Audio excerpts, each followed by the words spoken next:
Man gave Jim Jones the biggest song of his career, especially at that time, and the song was Ballin'. I'm talking about the ghostwriter who saved Jim Jones's career.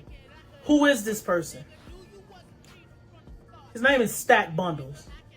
R.I.P. to Stack Bundles. Absolutely, growing up, was one of my favorite rappers. If you would have asked me when I was a kid who my favorite rapper was, it would have been Wayne, 50 Cent, Stack Bundles, and probably Ice Cube. You threw him in there, you know, and Snoop Dogg. But like, Stack Bundles was definitely in my top 3.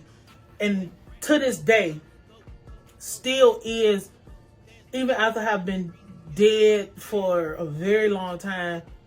I had to reach back into my childhood for this one, because this one is one that I'm really like, I feel like I need, enough people don't know about Stack Bundles, and a lot of people should know at least what Stack Bundles went through behind the scenes. And I contemplated putting this on the dark side of songwriting, but that's something else for another time. So who is Stack Bundles? Stack Bundles was a rapper from Queens. And if you know anything about Queens, so he was from the Far Rockaway area from Queens.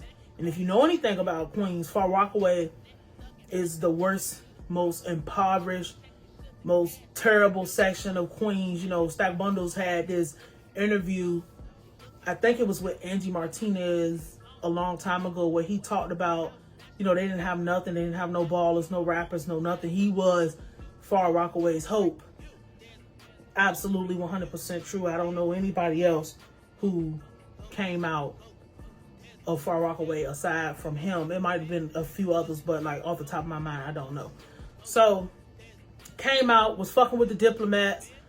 He was fucking with Clue. Like, I have every single Stack Bundles mixtape. And this goes back to that whole Virginia, New York connection, because what people don't talk about enough is the fact that that Dipset era was so heavy. The Dipset era was so potent and intoxicating. I would argue, and this is probably fact, that Jim Jones and Dipset was, and primarily Jim Jones was the person who made it cool to be a gang member, like in New York. Like, we already know everywhere already had gangs and people already had shit, but Jim Jones was the person who spread the gang shit on the East like wildfire. And when I say the East, I really mean like that northern part, because we're considered the coast, but we're not considered the East Coast. We're considered the South here in Virginia. But Jim Jones is absolutely the pioneer. Like, this is why this nigga walks around like the capo. You know, we call himself capo. Like, he is the person who popularized the gang shit. And aside from that part of Jim Jones popularizing the gang shit, Dipset brought the flyness to New York.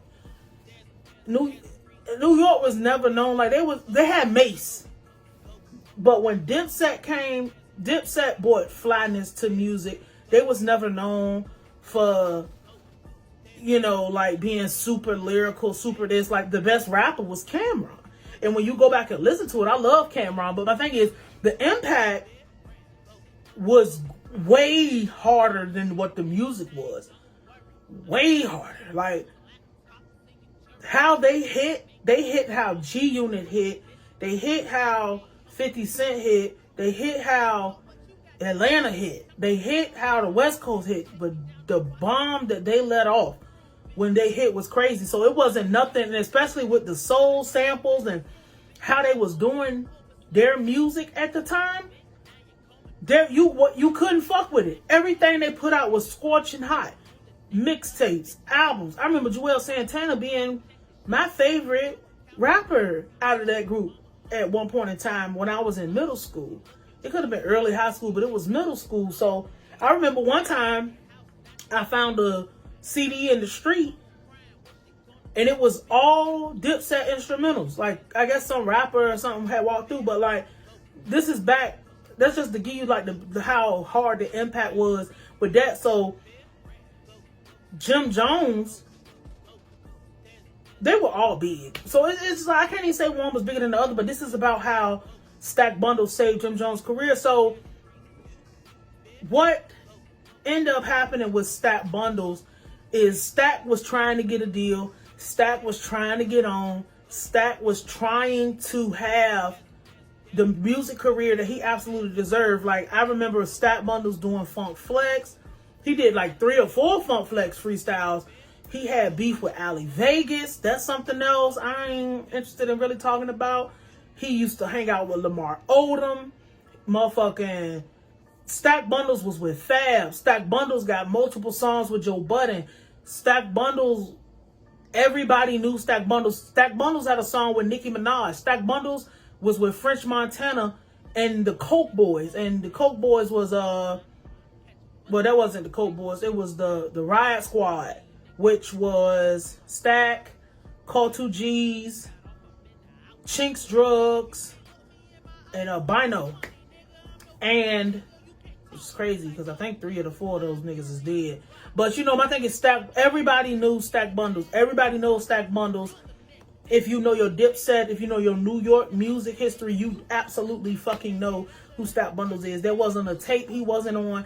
He always was like, he was like #1 premier. But the thing is, this really should have been on the dark side. But this is Paranormal Pentivity because he was the ghostwriter for Jim Jones, who absolutely gave Jim Jones Weatherman. He gave Jim Jones Ballin'. He gave Jim Jones Do Bad By Myself. He gave Jim Jones...